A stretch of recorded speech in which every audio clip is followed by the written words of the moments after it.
আজি ৩২,০০০ মহিলা উদ্যমিতা আঁচনিৰ ধন পালে। এই আঁচনিত এটা ৰাস্তা তৈয়াৰ কৰা হৈছে।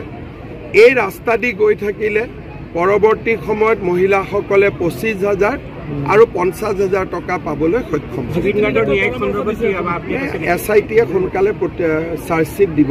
আমি ইতিমধ্যে মোক SIT-য়ে জনোৱা মতে তেওঁলোকে তদন্তৰ প্ৰক্ৰিয়া প্ৰায় সম্পূৰ্ণ কৰিছে।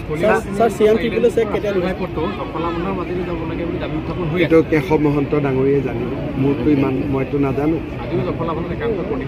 প্ৰতিবাদটোতো কৰা ভাল, কিন্তু লোকেল মন্ত্ৰী আছে, তেওঁৰ লগত কথা পাতিব।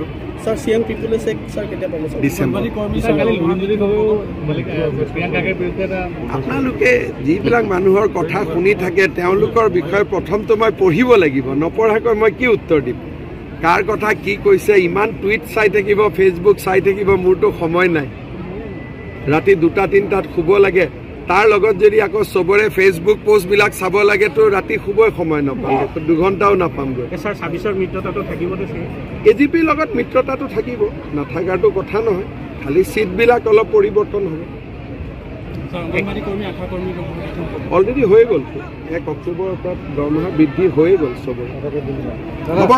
যিকোনো খবৰৰ বাবে যোগাযোগ কৰক 7099017330 লগতে 7099017110 নম্বৰত।